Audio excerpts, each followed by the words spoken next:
안녕하세요. 큐쌤입니다. 오늘도 한번 이야기해 봅시다. 오늘은 어제에 이어서 기업 이야기를 하나 더 해드릴게요. 오늘도 지난번과 똑같이 수송 이야기입니다. 오늘 이야기할 수송 주제는요, 동일 품질 산업과 치킨 게임이고요. 여러분 여기에서 모르는 단어가 뭐가 있을까? 동일 품질 산업이라고 말하는 거는 똑같은 품질로 물건을 만들어내는 산업이라는 의미이고요. 치킨 게임이라는 단어 여러분들 잘 모르시죠? 치킨 게임이라고 말하는 거는 옛날에 미국에서 막 있었다는 건데, 그러니까 옛날에 미국에 그런 놀이 같은 게 있었대요. 두 명의 사람이 자동차를 끌고 가가지고 자동차 이렇게 둘이 서로 이렇게 서로 부딪힐 때까지 서로를 보면서 운전을 하는 거야. 그래서 무서우면 옆으로 피하고 안 무서우면 그대로 앞으로 가는 거. 끝까지 가면 둘 다 서로 부딪혀서 둘 다 죽는 상황이 되지만 둘 중에 한 명이 피하게 되잖아. 그럼 이 사람은 용감한 사람, 대담한 사람 되고 얘는 겁쟁이가 되는 거잖아. 이런 겁쟁이를 우리가 치킨이라 보통 불러요. 해서 이런 치킨이라고 부르는 사람을 방금 전에 이런 게임에 비유해가지고 뭐라고 하냐면요. 두 개의 업체가 서로가 가격 경쟁을 통해 가지고 어떤 한 업체가 망할 때까지 가격을 계속 다운시키면서 서로가 계속 소모전을 하는 걸 보고 우리는 치킨 게임이라 보통 부르거든. 오늘은 이 치킨 게임에 대해서 좀 이야기를 하면서 여러분들과 같이 기업 이야기를 좀 나눠보려고 한답니다. 오늘 여러분들과 같이 이야기할 기업은 대한항공이에요. 여러분, 대한항공 이렇게 생긴 비행기 운송하는 회사인데요. 이 회사 뭐 하는 회사인지 좀 아시나요? 대한항공은 비행기를 만드나요? 아니지. 비행기로 사람을 운송하는 회사지. 여러분들에게 좀 자동차로 비유하면 대한항공은요, 현대자동차 같은 기업이 아니에요. 현대자동차처럼 자동차를 만드는 기업이 아니라 금호고속처럼 우리가 한 장소, 금호고속은 그런 거잖아요. 서울에서 부산, 서울에서 광주, 서울에서 대전까지 한 사람을 승객을 태워가지고 자동차로 운송해 주는 거잖아요. 지금 이야기하는 대한항공도 마찬가지예요. 한 장소, 한국에서 미국, 한국에서 중국으로 비행기로 사람을 실어서 운송해준 역할을 하는 업체이랍니다. 그럴 때 기업 가치는 8조, 최근엔 더 올랐을 것 같은데 주로 돈 버는 걸로 봤을 때는 항공 운송으로 돈 버는 게 97%니까 말 다 했지. 이걸로 돈을 다 번다라고 보면 될 것 같습니다. 자, 주가 같은 경우에 떨어졌다 올라갔다 그렇게 많이 떨어지진 않았어요. 왜 그렇게 많이 떨어지지 않았느냐? 코로나 때 사람들이 여행을 못 가가지고 이때 주가가 확 떨어지고 실제로 돈을 굉장히 못 벌고 그 다음에 비행기 조종사들을 많이 해고하곤 했는데요. 최근에는 지금 사람들이 너도 나도 여행을 굉장히 많이 가고 있어가지고 최근에는 여행 수요도 늘어난 만큼 비행기 항공권도 비싸게 팔고 그래가지고 최근에는 수익도 굉장히 좋아졌답니다. 그래서 한번 좀 봐보면요. 코로나 때는 마이너스 영업을 찍어가지고 되게 힘들어했거든요. 코로나 끝나고 나서는 지금 현재 좀 잘 나가요. 그래서 영업이익률과 순이익률이 20%, 12% 되게 높지. 그래서 굉장히 매력적인 회사이긴 한데 그러면 이렇게 매력적인 회사 그리고 여러분들 혹시 스튜어디스나 비행기 조종사라는 꿈을 꾸는 학생들도 있는 걸로 알아요. 그럼 그런 사람들을 봤을 때 그런 생각 해볼 수 있잖아. 어차피 내가 비행기 조종사를 꿈꾸고 내가 스튜어디스를 꿈꾼다는 건 이 항공산업 자체에 매력이 있다는 건데 그러면 대한항공의 주식을 사는 게 어떨까? 괜찮은 건가? 라고 고민을 해봤을 때 결론부터 말하면 이것 좀 많이 어려워요. 여러분들이 사는 거는 여러분들의 자유지만 여러분들의 이 산업의 특징을 여러분이 좀 이해를 해봤을 때 여러분들이 고민을 해볼 만한 부분이 있다라는 거예요. 그걸 한번 이야기를 좀 해봅시다. 일단 먼저 여러분들에게 이야기할 건 바로 이거예요. 여러분의 형균의 떡볶이 이젠 좀 익숙하시나요? 여러분 만약에 형균의 떡볶이 옆에 그 지역에 형규셋 떡볶이, 형규둘 떡볶이라는 떡볶이집이 또 생긴다면은 이 형균의 떡볶이는 과연 어떻게 될까에 대해서 한번 지금부터 이야기를 한번 해보려고 해요. 무슨 말이냐면은 특정한 지역에서 떡볶이집이 여러 개 생긴다고 해볼게요. 여러 개가 생긴다라면은 제일 처음에 한 개가 생겼을 때는 그래 난 이게 특별한 떡볶이를 만들어 라고 나는 말하지만 두 번째 떡볶이집이 생겼을 때부터는 서로가 봤을 때는 서로가 다른 물건을 만든다라고 말하지만 밖에서 봤을 땐 뭐야? 그냥 둘 다 떡볶이 만드는 회사인 것 뿐이야. 다른 사람들이 봤을 땐 전혀 차이점이 없단 말이야. 그럴 때는 과연 이 형균의 떡볶이가 매출 1억에 순이익 4천만 원? 이걸 과연 유지할 수 있을까? 매출이나 순이익이 떨어지지 않을까에 대해서 한번 이야기를 한번 해보는 거예요. 무슨 말이냐면은 한번 봐볼래요? 이게 Revenue of Consumer 아니 Commercial Airline Worldwide from 2003 to 2022 이게 무슨 말이냐면요. 2003년부터 2022년까지 비행기라고 말하는 전체 업계들이 이 비행기로 운송하는 업체들이 버는 돈이 어떻게 변화했느냐라는 개념이거든요. 쭉 봐보시면은 점점 돈을 더 번 걸 알 수 있죠. 물론 이때는 살짝 덜 벌었어요. 이때는 여러 가지 문제가 있어서 덜 번 것 같긴 하지만 그런다라고 쳐도 이때에 비해서 이때 거의 2배 반 정도 올랐으니까 굉장히 돈을 많이 번 거예요. 그러면 우리가 이거를 그대로 매출이 늘어났다면은 실제로 영업이익이나 순이익이 비슷하게 늘어났을까요? 라고 해서 봐보잖아요. 놀랍게도 영업이익과 순이익은 생각보다 그렇게 드라마틱하게 올라가진 않았어요. 생각보다 그렇게 드라마틱하게 올라가진 않지. 이거는 좀 떼어내고 말합시다. 이거는 코로나가 터졌을 때니까요. 이걸 떼고서라도 아까처럼 우리가 휘황찬란하지 않다고. 왜 이런 일이 발생을 했을까를 말하려면 여기에 숨어있는 내용이 하나 있기 때문에 그래요. 바로 뭐냐면 요거야.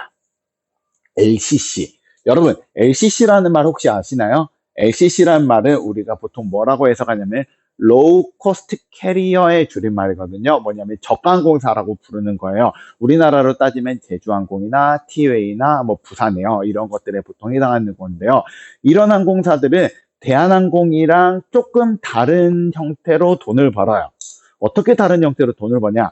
대한항공은 돈을 버는 방법이 이런 거예요. 비행기를 양쪽을 이렇게 공항과 공항을 연결시켜 주는데요. 우리나라에서 사람들이 여행을 가고 싶은 대부분의 곳들을 얘가 다 연결해 줘요. 예를 들어서 우리나라에서 일본, 동남아, 중국 이런 데도 연결해 주지만 호주도 연결해 주고요. 미국도 연결해 주고 유럽도 연결해 줘. 근데요. LCC라고 부르는 애들은요. 먼 거는 운행을 안 해요. 가까운 것만 운행해요. 대략적으로 봤을 때 비행기 시간이 3시간에서 5시간 이내의 것만 보통 이용을 해요. 대신에요, 이렇게 짧은 거리를 운행을 하게 되잖아요. 그러면은 기내식을 안 줘도 되고요. 그 다음에 사람들에게 최소한으로 다과 같은 것도 준비하고 비행기를 운행하고 있는 사람들도 최소한으로 만들고요. 거기에다 비행기는 조금 더 빡빡하게 넣고 그 다음에 비행기도 한번 갔잖아. 금방 다시 돌아와. 그러니까 우리가 전에는 길게 약간 마라톤의 형태로 움직였다면은 얘는 짧게 움직이면서 그 사이에서 돈을 버는 회사들이 바로 LCC인데요. 이 회사들이 동일한 기간 내에 굉장히 많이 성장하면서 얘네들의 점유율이 이렇게 높아졌단 말이야. 이게 굉장히 큰 문제가 됐어요. 왜 문제가 됐냐면 여러분들 한번 물어봅시다. 비행기, 항공사의 품질이 뭘까요? 항공사의 품질. 그냥 쉽게 말해봅시다. 대한항공이 여러분들이 봤을 때 제주항공보다 좋다라고 한다면 무엇이 좋은 걸까요? 뭐 여러 가지가 좋을 수 있어요. 좌석이 좀 더 편안하다. 아니면은 기내식이 맛있다. 아니면 서비스가 조금 더 품질이 좋다. 그 다음에 조금 더 화장실이 쾌적하다. 아니면은 좀 더 승무원들이 더 전문적으로 보여준다. 물론 그것도 필요할 수 있는데요. 만약에 내가 비행기 타는 시간이 짧으면 어떻게 될까요? 비행기 타는 시간이 짧을 수 있잖아. 예를 들어서 내가 우리나라에서 미국까지 간다. 뭐 한 14시간 정도 비행기 탄다. 그럼 방금 전에 말했던 사항들은 굉장히 중요한 요소일 수 있는데요. 만약 내가 비행기가 한 3시간 탄다. 아니면 내 비행기를 한 1시간 정도 탄다. 그럴 때 맛있는 기내식, 그 다음에 뛰어난 품질, 이런 게 그렇게까지 중요하냐라는 거지. 그럴 때 아닐 수 있다라는 거지. 그렇다라고 따지면은 사람들이 그거를 중요하게 생각하는 사람들은 비행기를 방금 전에 말한 대한항공을 탈 수 있는데요. 그거 아예 좀 한 3시간 정도만 좀 불편하게 가면은 비행기 가격으로 보통 한 50만 원 아낄 수 있다면 그냥 아껴가지고 그냥 숙소 가가지고 맛있는 거 사 먹고 그다음 좋은 숙소 가는 게 낫지 않아? 라고 생각하는 사람들이 생기기 시작하잖아. 그 사람들은 LCC를 이용한다고. 그런 일이 발생하잖아. 어떤 일이 발생하냐면 LCC를 이용한다가 문제가 아니라 이 방금 전에 말한 대한항공이나 아시아나 항공에서는 비행기 요금을 함부로 올리기가 쉬울까? 어렵겠지. 특히나 어디에서 짧은 거리에서 LCC랑 경쟁하는 쪽에서 그러면은 거기에서는 이익을 많이 가져가기가 굉장히 곤란한 상황이 벌어진다고 당장 여러분들이 생각을 한번 해보면 되는 거잖아. 비행기라고 말하는 게 한 장소에서 한 장소를 연결해 준다라는 건데요. 거기에서 한 3시간 정도면은 그냥 한숨 자고 일어나면은 도착을 할 수 있을 만한 거리인데 뭐 얼마나 좋은 걸 요구해 라고 말하는 사람이 과연 없겠냐라는 거지. 그러면은 얘네들이 이익률이 떨어질 수가 있다는 거지. 그래서 놀랍게도 어떤 일이 벌어지냐면 이게 뭔지 아시나요? 이게 뭐냐면 1960년대부터 2000년대까지요. 똑같은 거리를 이동하는데 얼마의 요금이 드느냐라는 거거든. 1960년대에는 우리가 똑같은 거리를 우리가 비행기로 이동하는데 이 정도의 돈이 들었다고 하잖아요. 돈이 어떻게 되지? 점점 떨어지고 있지. 그 말은 항공사에서 점점 비행기 항공료를 똑같은 거리를 이동하는데 높게 받는다, 낮게 받는다, 낮게 받는다는 거지. 이런 상황에서 비행기 항공사들은 돈을 많이 벌 수 있겠냐라는 거지.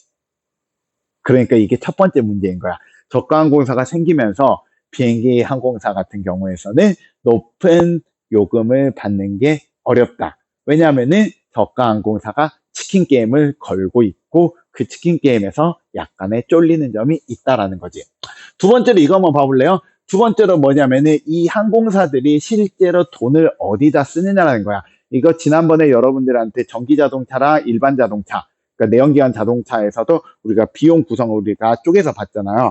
여기에서도 이렇게 쪼개서 볼 수 있는데 이거 되게 많은데 여기 영어로 써있던 그냥 한번 봐볼게요. 1번 퓨얼, 연료비가 17%고요. 러버라고 부르니까 인건비거든. 인건비가 요 정도예요. 이 두 가지를 빼고 나머지가 우리가 다양한 비용이 들어가는데요. 제일 크게 들어가는 게 인건비랑 방금 전에 말했었던 이 연료비인데요. 이 두 가지 비용은 두 가지가 약간의 특징이 있어요. 첫 번째로 인건비라고 말하는 건요. 인건비는 보통 하방 경직성이 있다라는 말을 쓰거든요. 하방 경직성이란 말이 무슨 말이냐면은 올려줄 수는 있어. 떨어뜨리긴 어려워. 그러니까 쉽게 말해봐. 여러분들 우리나라에서 최저임금 같은 거 막 논쟁할 때 막 최저임금 놀리는 거를 기업에서 되게 싫어하잖아요. 왜 싫어하는지 알아요? 만약에 최저임금을 올려가지고 한 사람당 월급을 300만에서 350만 원 줘야 된다. 줄 수 있지. 근데 나중에 350만 원 주다가 경기가 안 좋아져서 그럼 지금 경기 안 좋으니까 300만 원 떨어뜨리자. 이거 떨어뜨려 줄 것 같아? 이걸 안 떨어뜨려 준다고. 무슨 말이냐면은 우리가 인건비에 대해서는 올려주는 거는 해줄 수 있지만 떨어뜨리는 게 어렵기 때문에 한번 올려주고 나면 그대로 고정이 되는 경우가 많다라는 거지. 즉 이걸 이 제일 큰 비용인 32%가 내 맘대로 조절이 안 돼요. 두 번째, 이거 비행기의 연료. 비행기 연료는 제트유라고 부르는 건데요. 제트유는 당연히 누가 뭐라 해도 원유랑 가격이 연동이 되겠지. 그래서 여러분들 비행기 항공료 내는 거 한번 봐보잖아요. 비행기 항공료는 보통 어떻게 구성이 되어 있냐면요. 일반 항공요금과 유류할증료라는 걸로 보통 구성이 되어 있잖아요. 왜 이 유류할증료라는 걸 왜 따로 받냐면은 이 부분이 우리가 얘네가 컨트롤할 수 있는 부분이 아니야. 왜냐면 유가라는 거는 어느 날 갑자기 2배가 오를 수도 있고요. 갑자기 4분의 1 토막이 날 수 있어요. 유가는 지 마음대로 우리가 움직여요. 오펙이라는 게 어떤 일이 벌어졌다. 코로나가 터졌다. 푸틴이 이렇게 전쟁을 일으켰다. 다양한 상황 때문에 굉장히 우리가 많이 움직이는 거기 때문에 이 가장 큰 50%의 비용을 자기네가 컨트롤할 수가 없어. 또 거기에다 한 가지 일이 더 발생하거든. 뭐냐면은 오일 가격이랑 이게 에비테이션이라고 말하는 게 지금 항공사거든. 이 항공사들이 어떻게 우리가 이익을 보는가에 대해서 우리가 두 개를 한번 비교를 한번 해보잖아요. 이게 뭐냐면은 이렇게 위아래 이렇게 왔다리 갔다리 하고 있는 거 있잖아. 이 왔다리 갔다리 하고 있는 게 바로 뭐냐면 유가의 변동성이거든요. 유가가 올랐다 떨어지느냐에 따라서 항공사들이 실제로 벌어들이는 이익이 왔다리 갔다리 거릴 수가 있다는 거지. 이 말을 우리가 종합을 해서 말해보면은 어떤 일이 벌어지는 거냐면은 이 항공사가 이 항공업계라고 말하는 게 굉장히 여러분들이 봤을 때 매력적으로 보일 수 있는데요. 이 업계는 세 가지 정도의 문제가 있다라는 거지. 첫 번째 문제는 LCC라고 말하는 저가 항공사가 계속 추격해 오면서 치킨 게임을 걸어오기 때문에 짧은 노선에 대해서는 높은 요금을 받는 게 어렵고요. 거기에서는 좋은 품질이라고 사람들에게 매력을 어필하기가 어렵다. 두 번째, 인건비라고 말하는 것들이 굉장히 아래쪽, 인건비가 비중이 큰데 그 인건비를 한번 올려주면은 떨어뜨리기가 굉장히 어려운 상황인데 코로나 때 사람들 되게 많이 해고했었거든. 그리고 나서 다시 사람들을 고용을 하려고 하는데 코로나 때 해고된 사람들이 그때 있었던 그 비용으로 지금 들어오려고 안 해요. 그리고 지금 전 세계적으로 인건비가 인플레이션이 발생을 하고 있거든. 그래서 인건비가 오르고 있다. 거기에다 한 가지 더. 뭐야? 기름 가격이라고 말하는 것들이 내가 컨트롤할 수 없는 부분이기 때문에 기름 가격이 오르면은 그때는 막 좋아하면서 그때는 사람들하고 돈을 많이 받을 수도 있을 것 같아 보이지만 실제로 기름 가격이 갑자기 올라버리면은 이렇게 뭔가 문제가 발생을 할 수 있어요. 그래서 왜냐하면 우리가 내는 요금이 그렇잖아. 우리가 보통 비행기 항공료 예를 들어 50만 원 낸다. 근데 50만 원들 중에 유류할증료가 10만 원이다. 그것까지 더해가지고 우리가 돈 내니까 이 유료할증료라고 말하는 거는 왔다리 갔다리가 가능하단 말이야. 유료할증료가 많을 때는 사람들이 비행기 잘 안 탈 거 아니야. 유료할증료가 적을 때는 사람들이 비행기를 더 타려고 할 거 아니야. 이런 일이 발생하기 때문에 자기네가 컨트롤할 수 없는 부분도 생각보다 되게 많이 있어서 여러분들이 생각하는 것만큼 어마어마한 이익을 가져다 주는 산업은 아닐 수 있다라는 거지. 그래서 여러분들이 투자하거나 여러분이 생각해 보는 건 정말 좋아요. 하지만 여러분들이 그냥 항공산업이라고 말하는 거는 비행기 조종사만큼 굉장히 매력적인 산업이야 라고 말하기에는 여러 가지 문제점이 있을 수 있다는 것도 한 번쯤은 더 생각을 해보면서 여러분들이 접근을 해보면 좋겠습니다.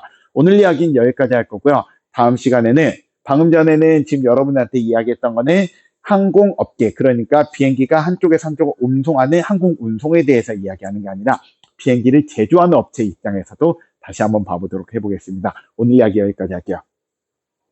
안녕.